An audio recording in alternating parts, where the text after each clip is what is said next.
नमस्कार। Hello students, मैं अरविंद कुमार कक्षा 11 के लिए एक नई वीडियो लेकर आया हूं। आज का जो हमारा टॉपिक है वो है जीवाणुओं में जनन। अब तक हमने आपको जीवाणुओं के जो मुख्य लक्षण है वो बताए थे। आज इसके जीवाणुओं के जो जनन है किस प्रकार से होता है, किन किन विधियों से होता है, उसके बारे में डिस्कस करेंगे। तो जीवाणु में जो जनन है, जीवाणु में जनन मुख्य रूप से जो वर्धी यानी कि जो कायिक जनन होता है वो पाया जाता है, और जो अलैंगिक जनन होता है वो पाया जाता है। जीवाणुओं में जो लैंगिक जनन है, जो सेक्सुअल रिप्रोडक्शन है, वो नहीं पाया जाता। मुख्य रूप से दो ही प्रकार से होता है। कौन कौन सा? एक तो होता है कायिक या वर्धी प्रजनन, और दूसरा होता है हमारा वो होता है अलैंगिक जनन। तो सबसे पहले हम बात करेंगे कायिक या वर्धी जनन के बारे में। जो कायिक जनन है या वर्धी जनन है, जो हमारा वेजिटेटिव रिप्रोडक्शन है, ये भी दो प्रकार से होता है। सबसे पहला होता है विखंडन के द्वारा। देखिए नाम जो है विखंडन, विखंडन का मतलब होता है दो भागों में टूटना। जब एक जीवाणु कोशिका से दो जीवाणु कोशिकाएं बन जाए उसे बोलते हैं विखंडन। तो ये किस प्रकार से होता है? इसमें जो सबसे पहले जो विखंडन द्वारा बाइंडिंग फिशन द्वारा इसमें किस प्रकार से होता है? इसमें हमारी एक जीवाणु कोशिका होती है, जीवाणु कोशिका में एक सेल वॉल होती है, ये प्लाज्मा मेम्ब्रेन होती है, और ये बीच में क्या होता है? डीएनए होता है, जो आनुवंशिक पदार्थ होता है हमारा। तो ये जो कोशिका होती है, हमारी जीवाणु कोशिका होती है, ये आकार में वृद्धि करती है, और आकार में वृद्धि करने के साथ पोषण ग्रहण करके वृद्धि कब करेगी? जब ये इसे पोषक पदार्थ प्राप्त होंगे, और ये पोषक पदार्थ ग्रहण करती है और आकार में बड़ी हो जाती है, वृद्धि हो जाती है इसके आकार में। उसके बाद इसकी जो दीवार होती है, उस दीवार में क्या होता है? बीच में कॉन्स्ट्रिक्शन होता है, यानी कि बीच में थोड़ी दीवार जो है दब जाती है, बीच में पिचक जाती है, और इसका जो जीव द्रव्य है वो भी थोड़ा क्या हो जाता है? संकुचित हो जाता है, यानी कि वो भी थोड़ा बीच में लंबाई में बढ़ जाता है। उसके बाद क्या होगा? उसके बाद तीसरी स्टेज हो गई। तीसरी स्टेज में क्या होगा? फिर इनके बीच में एक दीवार बन जाती है। इनके बीच में क्या बन जाती है? एक दीवार। इनके इस दीवार को बोलते हैं कोशिका भित्ति। और जिसके जो जीव द्रव्य हैं दोनों के वो भी क्या हो जाते हैं? अलग अलग हो जाते हैं। और अंत में जो हमारी एक जीवाणु कोशिका है वो दो जीवाणु कोशिकाओं में बट जाती है। बटे कहाँ से? जहाँ से ये कॉन्स्टिट्यूट हुई थी, जहाँ से संकुचित हुई थी, वहीं से क्या होगा? इनके बीच में दीवार बनेगी, कोशिका भित्ति बनेगी, और वहीं से क्या होगा? फिर ये अलग हो जाएगी, और दोनों की जो हमारी एक जीवाणु कोशिका से दो जीवाणु कोशिकाएं बनी, ये क्या करेंगी? दोनों दो जीवाणु कोशिकाओं की तरह व्यवहार करने लगती है। ये है इसकी विधि कौन सी? विखंडन विधि। उसके बाद दूसरी विधि है इसकी मुकुलन विधि। मुकुलन के बडिंग द्वारा। इसमें क्या होगा? इसका जो एग्जाम्पल है वह है हाइपोमाइक्रोबियम। इसमें क्या करते हैं? जो हमारी जीवाणु कोशिका होती है, उस जीवाणु कोशिका में एक उभार बन जाता है। ये मैंने देखो यहाँ जीवाणु कोशिका सिंपल बना रखी है, और यहाँ जीवाणु कोशिका में एक उभार बना रखा है। तो जो जीवाणु कोशिका है उसमें क्या होगा? एक उभार बन जाएगा। उभार बनने के बाद ये क्या होगा? जो उभार है, इस उभार में फिर थोड़ी और वृद्धि होगी, यानी कि जो उभार है इसे हम क्या बोलते हैं? बड़ बोलते हैं। बड़ यानी कि मुकुल, बड़ कह लो या मुकुल कह लो।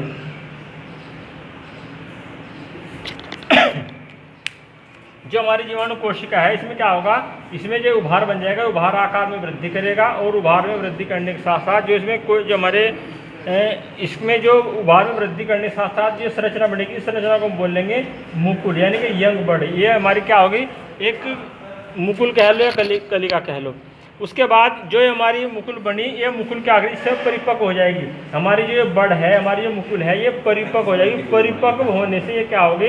ये जो हमारी जनन कोशिका है, उस जनन कोशिका से अलग होकर एक नई कोशिका के रूप में कार्य करने लगती है, एक नई कोशिका के रूप में व्यवहार करने लगती है। तो ये है हमारा कौन सा एग्जाम्पल? इसका मुकुलन। इसका एग्जाम्पल है हाइपोमाइक्रोबियम। ये हमारी दो विधि हैं, किसकी? कायिक जनन या वर्धी प्रजनन की। उसके बाद हमारा जो दूसरी विधि है इसकी वो है अलैंगिक जनन, एसेक्सुअल रिप्रोडक्शन। एसेक्सुअल रिप्रोडक्शन के अलैंगिक जनन। तो इसकी कुछ विधियां हैं। इसकी विधियों के बारे में सबसे पहले हम बात करेंगे अंतः बीजाणु द्वारा। जो सबसे पहले जो इसकी बाय एंडोस्पोर जो अंतः बीजाणु द्वारा है, इसमें क्या होगा? इसमें सबसे पहले हम करेंगे बात इसके जो इस प्रकार के एक जो क्या है प्रतिरोधी बीजाणु। ये इस प्रकार क्या होते हैं? जो अंतः बीजाणु होते हैं एक प्रकार के प्रतिरोधी बीजाणु होते हैं, और जो बैसिलस है, क्लोस्ट्रीडियम है, इस प्रकार के उनमें ये पाए जाते हैं। तो इसमें क्या होगा? इसमें जो इनका जो क्रोमेटिन, जो केंद्र के पदार्थ जो क्रोमेटिन है, वो कोशिका में एक ओर चले जाएगा, और कोशिका में एक ओर जाने के साथ साथ उसके चारों ओर क्या होगा? कोशिका द्रव्य बन जाएगा। हमने क्या बनाया यहाँ पर? इसका साइटोप्लाज्म। ये हमारा क्या है? साइटोप्लाज्म है, कोशिका द्रव्य है। ये इसमें हमारा ये जो क्रोमेटिन है, ये एक कोशिका में एक साइड में चले जाएगा, तो उसके चारों क्या बन जाएगा? हमारा ये कोशिका द्रव्य बन जाएगा, और ये कोशिका द्रव्य धीरे धीरे आकार में वृद्धि करेगा। तो आकार में वृद्धि करने के साथ साथ इसके चारों ओर एक प्लाज्मा मेम्ब्रेन, जो मैंने डैश करके बना रखी है, ये प्लाज्मा मेम्ब्रेन बन जाएगी, और प्लाज्मा मेम्ब्रेन के साथ इसके चारों ओर एक कोर वॉल बन जाएगी। कोरवाल। कोरवाल यानी कि जो हमारी इसके चारों ओर जो संरचना बनी है गोल दिखा रखी है मैंने, ये क्या है हमारी कोरवाल बन जाएगी। कोरवाल बनने के साथ साथ इसके चारों इसके बाहर ये जो कोर्टेक्स है, इस कोर्टेक्स की एक बहुकोशिकीय परत बन जाती है जो हमारी कोरवाल है। ये हमने कोरवाल लिखी है वाली संरचना जो है हमारी, इस कोरवाल के बाहर की तरफ एक बहुकोशिकीय कोर्टेक्स की संरचना बन जाती है और उसके बाहर जो है वो बन जाता है हमारा स्पोर कोट यानी कि बीजाणु चोल। जिसमें जो प्रतिकूल परिस्थिति होती है वो प्रतिकूल परिस्थिति जब समाप्त हो जाती है तो ये जो बीज चोल है ये फट जाता है और जो इसके अंतर बीजाणु है जो एंडोस्पोर है वो दूर दूर बिखर जाते हैं। उसकी दूसरी विधि है हमारी कौन सी, वो है कोनेडिया के द्वारा। जैसे इसका जो एग्जाम्पल है वह है स्ट्रेप्टोमाइसिस जीवाणु। जो हमारे स्ट्रेप्टोमाइसिस जीवाणु होते हैं उनमें क्या होता है, उनकी जो संरचना होती है वो तंतुओं की बनी होती है और ये तंतुओं की बनी होती है और जिन तंतुओं पर ये हमारे जिन कोनिडिया पर हमारे ये तंतु पाए जाते हैं उन्हें बोलते हैं कोनिडियोफोर। और ये कोनिडियोफोर ही क्या करते हैं, ये फिर आगे नई कोशिका का निर्माण करते हैं। उसके बाद तीसरी विधि हमारी जूस्पोर यानी कि बायोजूस्पोर। कुछ जीवाणु हमारे जैसे राइजोबियम होते हैं तो राइजोबियम में क्या है जूस्पोर बनने लगते हैं और ये जूस्पोर ही क्या करते हैं नई कोशिका का निर्माण करते हैं। और लास्ट विधि है इसमें सिस्ट के द्वारा। जैसे हमारा एजोटोबैक्टर जीवाणु है उसमें क्या होता है, इसकी जो जीवाणु जो हमारा एजोटोबैक्टर जीवाणु होता है उसमें कोशिका के चारों ओर एक भित्ति बन जाती है और भित्ति बनने के साथ साथ क्या होगा, ये एक सिस्ट का रूप धारण कर लेती है और जब मौसम इनके अनुकूल होता है तो ये सिस्ट जो फट जाती है और जो इसमें से जो हमारे जीवाणु हैं वो जीवाणु अलग होकर नई जीवाणु कोशिका का निर्माण करते हैं। तो मैंने इसकी आपको दो विधियाँ बताई। सबसे पहले बताई मैंने जीवाणु जनन की कायिक या वर्धी जनन विधि, इसकी दो विधियाँ बताई मैंने आपको, एक विखंडन विधि और एक मुकुलन विधि। ये दो विधि हमारी किसकी हैं, वर्धी या कायिक जनन की। उसके बाद दूसरा जनन मैंने बताया आपको इसमें अलैंगिक जनन, क्योंकि इसमें लैंगिक जनन नहीं होता है, केवल अलैंगिक जनन और कायिक जनन या वर्धी प्रजनन होता है। तो जो अलैंगिक जनन है इसकी मैंने आपको चार विधि बताई। सबसे पहले बताया मैंने अंतःबीजाणु। अंतःबीजाणु मैंने बताया कि इसमें जो बैसिलस है या हमारा क्लोस्ट्रीडियम इस प्रकार के जीवाणु हैं उनमें क्या होता है, उनमें पाया जाता है और ये एक प्रतिरोधी जीवाणु होता है। तो इसमें जो क्रोमेटिन पदार्थ होता है वो कोशिका में एक और हो जाता है और उसके चारों ओर कोशिका द्रव्य बन जाता है। कोशिका द्रव्य धीरे धीरे आकार में वृद्धि करता है और इसका जो आकार होता है वो दीर्घ वृत्ताकार भी हो सकता है और गोलाकार भी हो सकता है। तो जो हमारी कोशिका द्रव्य, इस कोशिका द्रव्य के चारों ओर फिर क्या बनती है, प्लाज्मा मेम्ब्रेन। जब हमारी प्लाज्मा मेम्ब्रेन बननी शुरू हो जाती है और प्लाज्मा मेम्ब्रेन बनने के बाद उसके चारों ओर एक कोर वाल बन जाती है। उस कोर वाल के बाहर की ओर एक बहुकोशिकीय जो कोर्टेक्स है वो कोर्टेक्स कोशिकाएं बन जाती है, बहुकोशिकीय कोर्टेक्स बन जाता है और बहुकोशिकीय कोर्टेक्स के बाहर वो बाहर बन जाता है स्पोर कोट यानी कि बीजाणु चोल। जिस समय मौसम कैसा होता है, इसके प्रतिकूल होता है तो ये जो स्पोर कोट होता है, जो बीजाणु चोल होता है, फट जाता है और इसमें से जो अंतर बीजाणु हैं वो बाहर निकल कर क्या करने लगते हैं, वो वृद्धि करने लगते हैं, यानी कि नए जीवाणु कोशिका के रूप में जनन करने लगते हैं। उसके बाद दूसरी बताया हमने कोनेडिया द्वारा। कोनेडिया द्वारा हमने क्या बताया इसमें बताया कि जैसे हमारे स्ट्रेप्टोमाइसिस जीवाणु हैं उनकी जो संरचना होती है वो किसकी बनी हुई होती है, तंतुओं की बनी होती है। तंतुओं में अनुप्रस्थ भित्ति से बन जाती है तो उसके अनुप्रस्थ भित्ति बनने के बाद इनमें कोनिडिया बनने लगते हैं और जिन जीवाणु में कोनिडिया बनते हैं उन्हें कहते हैं कोनिडियोफोर। तो ये भी क्या करते हैं, एक नई जीवाणु कोशिका के रूप में वृद्धि करने लगते हैं।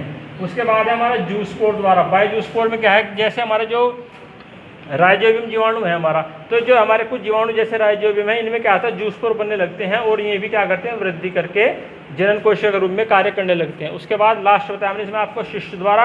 तो जैसे हमारे एजोटोबैक्टर जीवाणु है उनकी कोशिका जो होती है, जीवाणु जो एजोटोबैक्टर जीवाणु है इसकी कोशिका के चारों ओर एक कोशिका भित्ति बन जाती है और जब ये इसलिए चारों कोशिका भित्ति बन जाएगी तो कोशिका भित्ति बनने के बाद इसमें क्या होगा, ये एक शिष्ट का रूप धारण कर लेगी, यानी कि ये एक शिष्ट बन जाएगी और मौसम प्रतिकूल, इनका जैसे प्रतिकूल मौसम है वो प्रतिकूल मौसम समाप्त हो जाएगा तो ये शिष्ट, ये जो है शिष्ट, इस शिष्ट के द्वारा ये शिष्ट फट जाएगी और जो हमारे जीवाणु हैं वो जीवाणु एक नई जीवाणु कोशिका के रूप में जन्म लेंगे और नई जीवाणु कोशिका के जन्म लेने के बाद फिर वो वृद्धि करके एक जनन के रूप में, यानी कि जो अलैंगिक जनन की इसकी विधि है चौथी, उसके रूप में कार्य करने लगेंगे। उसके बाद हम बात करेंगे जीवाणुओं का आर्थिक महत्व। अभी हमने बात करी थी जीवाणु में जो जनन होता है किस प्रकार होता है, उसकी हमने आपको दो विधियाँ बताई थी। एक बताई थी हमने वर्धी या कायिक जनन और दूसरी विधि बताई थी हमने उसकी, वो थी अलैंगिक जनन। हमने एक चीज़ और बताई थी आपको कि जो जीवाणु होते हैं उनमें लैंगिक जनन नहीं पाया जाता है। अब बात करेंगे जीवाणुओं का आर्थिक महत्व, यानी कि जो जीवाणु हैं उनसे मनुष्य जाति को लाभ भी होता है और हानिकारक भी, वो मनुष्य जाति के लिए हानिकारक भी होते हैं। तो उनसे क्या क्या लाभ हो सकते हैं, जीवाणुओं से क्या क्या लाभ होते हैं और क्या क्या हानियाँ होती हैं, उसके बारे में हम बात करेंगे, विचार करेंगे, डिस्कस करेंगे। तो जीवाणुओं का जो आर्थिक महत्व, सबसे पहले उसमें बात करेंगे जो लाभदायक है, यानी कि जो हमारे लिए जो लाभदायक जीवाणु हो कौन कौन से होते हैं, क्या वो काम करते हैं।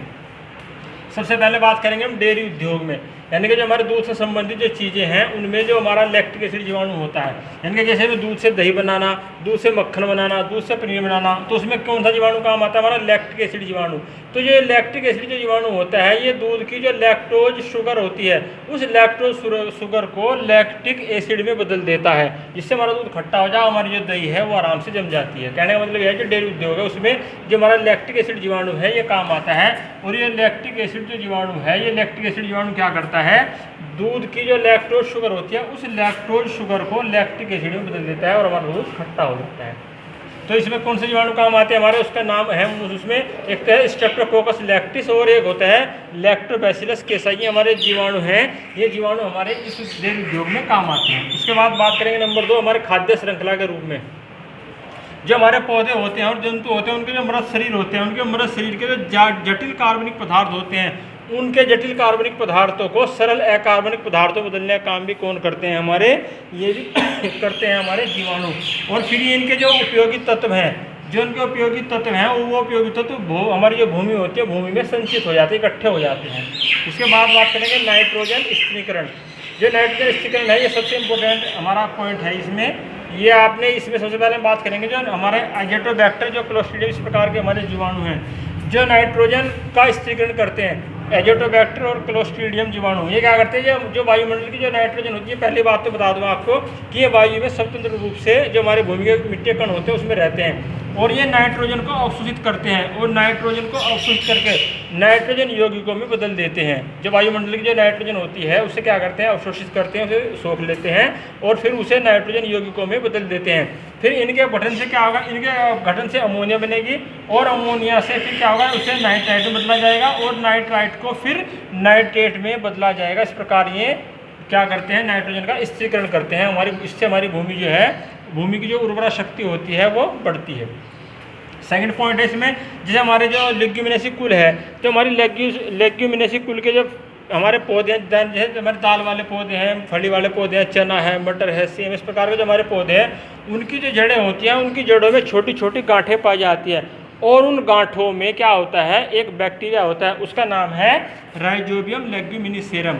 वो राइजोबियम जो लेग्यूमिनिसेरम क्या है, वो क्या कहते हैं, वायुमंडल की जो नाइट्रोजन है उस नाइट्रोजन को स्थिर करता है, जिससे हमारी जो भूमि है उसकी उर्वरा शक्ति बढ़ती है। उसके बाद बात करेंगे, अगला पॉइंट है हमारा औषधियों के निर्माण में, यानी कि जो हमारी स्ट्रेप्टोमाइसिस ग्रेसिस जो हमारे कुछ हमारी औषधियाँ हैं, जो औषधियाँ भी क्या होती हैं, जीवाणुओं से ही प्राप्त होती हैं। जैसे स्ट्रेप्टोमाइसिन हमारी एक औषधि है, एक दवाई है, ये कौन से जीवाणु से प्राप्त होती है, उसका नाम है स्ट्रेप्टोमाइसिस ग्रेसियस। इस जीवाणु से ये प्राप्त होती है स्ट्रेप्टोमाइसिन। उसके बाद ये तो हमारी इसकी लाभदायक क्रियाएँ। अब बात करेंगे हानिकारक क्रियाएँ, जहाँ में इससे जीवाणुओं से अनेक लाभ हैं वहाँ साथ ही साथ कुछ हानियाँ भी हैं। तो उन हानियों के बारे में बात करेंगे। सबसे पहले इसमें खाद्य पदार्थों का दूषण। कुछ हमारे जीवाणु ऐसे होते हैं जो हमारे भोज्य पदार्थ होते हैं, उन भोज्य पदार्थों पर बहुत तेज़ी से वृद्धि करते हैं और हमारे भोज्य पदार्थों पर तेज़ी से वृद्धि करने के साथ साथ उन्हें क्या करते हैं, दूषित कर देते हैं, कि उन्हें जहरीले बना देते हैं, जिनके खाने से मनुष्य को अनेक रोग हो सकते हैं और उसकी मृत्यु तक भी हो सकती है। जैसे माइक्रोकोकस, स्टेरोफाइलोकोकस, ये इस प्रकार के जीवाणु हैं जो हमारे खाद्य पदार्थों पर तेज़ी से वृद्धि करते हैं और हमारे खाद्य पदार्थों को दूषित कर देते हैं। उसके साथ साथ इनसे अनेक रोग भी होते हैं। अनेक रोग जैसे हैजा है, हैजा कौन से जीवाणु से होता है, उसका नाम है विब्रियो कोलेरी जीवाणु। जो हमारा विब्रियो कोलेरी बैक्टीरिया है उससे क्या होता है, हमारे हैजा नामक बीमारी हो जाती है। उसके बाद जो अक्षर रोग है, अक्षर रोग यानी कि टीबी, जो टीबी की बीमारी होती है उसे अक्षर रोग बोलते हैं। जिसका ये कौन से जीवाणु से होती है, कौन से बैक्टीरिया से होती है, उसका नाम है माइकोबैक्टीरियम ट्यूबरकुलोसिस नामक जो जीवाणु होता है उसके द्वारा जो हमारी अक्षय रोग है या टीबी की बीमारी है वो होती है। एक बार दोबारा देख लीजिए, जो जीवाणुओं का आर्थिक महत्व से मतलब जो जीवाणु में है वो हमारे लिए लाभदायक किस प्रकार है, हानिकारक किस प्रकार है, उसके बारे में बताया जाता है जीवाणुओं का आर्थिक महत्व में। तो सबसे पहले जीवाणुओं से हमें लाभ क्या क्या है, उससे लाभदायक क्रियाएं कौन कौन सी है, कौन कौन से लाभ उससे प्राप्त होते हैं। सबसे पहले डेयरी उद्योग में जो हमारा लैक्टिक एसिड जीवाणु होता है, जैसे दूध से दही बनाना, दूध से मक्खन बनाना, दूध से पनीर बनाना, तो इसमें जो लैक्टिक एसिड हमारा जीवाणु होता है वो क्या करता है, वो दूध की लैक्टोज शुगर को लैक्टिक अम्ल में बदल देता है। कौन कौन से होते हैं, इससे हमारा दूध खट्टा हो जाता है और दही हमारी जम जाती है। जैसे स्ट्रेप्टोकोकस लैक्टिस और लैक्टोबैसिलस केसाई, इस प्रकार के हमारे जीवाणु हैं जो डेयरी उद्योग में काम आते हैं। उसके बाद है खाद्य श्रृंखला के रूप में कुछ जीवाणु हमारे पौधे व जंतुओं के हमारे शरीर के जटिल कार्बनिक पदार्थों को सरल अकार्बनिक पदार्थों में बदल देते हैं। कुछ जीवाणु ऐसे भी होते हैं हमारे जो क्या करते हैं, जो पौधे हैं और जंतु हैं उनके जो मृत शरीर हैं, उनके मृत शरीर के जटिल जो पदार्थ कार्बनिक पदार्थ होते हैं उन्हें सरल अकार्बनिक पदार्थों में बदल देते हैं और वो फिर तत्व जो लाभदायक तत्व हैं वो भूमि में संचित कर लिए जाते हैं। उसके बाद तीसरा पॉइंट है इसमें वो है नाइट्रोजन स्थिरीकरण। मैंने कुछ बताया था, कुछ जीवाणु जैसे एजोटोबैक्टर क्लोस्ट्रिडियम है वो क्या करते हैं, नाइट्रोजन को अवशोषित करते हैं, नाइट्रोजन को सोखते हैं और नाइट्रोजन को अवशोषित करके फिर उसे नाइट्रोजन यौगिकों में बदल देते हैं। जब उसे नाइट्रोजन यौगिकों में बदला जाएगा तो उसके बाद उनका अपघटन होगा, अपघटन से फिर अमोनिया बनेगी, अमोनिया का प्रयोग फिर कायम होगा नाइट्राइट बनाने में और नाइट्राइट को फिर नाइट्रेट में बदल दिया जाता है। इस प्रकार से जो हमारी भूमि है उसकी उर्वरा शक्ति बढ़ जाती है और नाइट्रोजन का स्थिरीकरण हो जाता है। कुछ हमारे दाल वाले पौधे होते हैं जैसे लेग्यूमिनेसी कुल के पौधे हैं, हमारे चना है, मटर है, सेम है, तो इस प्रकार के जो पौधे होते हैं उनकी जड़ों में छोटी छोटी गांठें पाई जाती हैं और उन गांठों में एक बैक्टीरिया होता है, उसका नाम होता है राइजोबियम लेग्यूमिनिसेरम। वो क्या करता है, हमारी जो भूमि है उसकी उर्वरा शक्ति को बढ़ाता है। तो इस प्रकार से जो हमारे दाल वाले पौधे हैं कभी भी उन्हें जड़ से नहीं उखाड़ना चाहिए बल्कि उन्हें ऊपर से ही काटना चाहिए, उनकी जड़ें जमीन के अंदर ही छोड़ देनी चाहिए जिससे हमारी जो भूमि है उसमें नाइट्रोजन का स्थिरीकरण हो सके, हमारी जो भूमि है उसकी उर्वरा शक्ति बढ़ सके। उसके बाद है औषधियों के निर्माण में कुछ जीवाणु हमारे ऐसे होते हैं जिनसे हम औषधियाँ भी प्राप्त करते हैं जो औषधियों के निर्माण में प्रयुक्त होते हैं। जैसे हमारी एक औषधि है, एक दवाई है, उसका नाम है स्ट्रेप्टोमाइसिन। वो कौन से जीवाणु से प्राप्त होती है, उसका नाम है स्ट्रेप्टोमाइसिस ग्रेसियस जीवाणु। इससे जो स्ट्रेप्टोमाइसिस ग्रेसियस जीवाणु है उससे हमें स्ट्रेप्टोमाइसिन जो औषधि है वो प्राप्त होती है। ये तो हमने बात करी अब तक इसके जो लाभदायक क्रियाएं हैं, हमारे जीवाणु जो हमारे लिए लाभदायक है उसके बारे में। अब बात करेंगे हानिकारक क्रियाएं, यानी कि जो जीवाणु है वो हमारे लाभदायक होने के साथ साथ हमारे लिए कुछ हानिकारक भी होते हैं। सबसे पहले बात करेंगे खाद्य पदार्थों का दूषण। कुछ जीवाणु जैसे माइक्रोकोकस, स्टेफाइलोकोकस, इस प्रकार के जीवाणु हैं वो क्या करते हैं, हमारे खाद्य पदार्थ जो होते हैं उन पर तेज़ी से वृद्धि करते हैं और तेज़ी से वृद्धि करने के साथ साथ हमारे खाद्य पदार्थों को दूषित कर देते हैं जिससे हमें अनेक रोग हो सकते हैं और आदमी की मृत्यु तक भी हो सकती है। उसके साथ साथ ये कुछ जीवाणु ऐसे होते हैं जो हमारे शरीर के अंदर अनेक रोग पैदा करते हैं। जैसे हमारा हैजा रोग है, वो हैजा रोग को कौन से जीवाणु के द्वारा होता है, उसका नाम है विब्रियो कोलेरी। विब्रियो कोलेरी जो हमारा जीवाणु है उसके द्वारा हैजा रोग होता है। उसके बाद एक होता है अक्षय रोग यानी कि टीबी की बीमारी।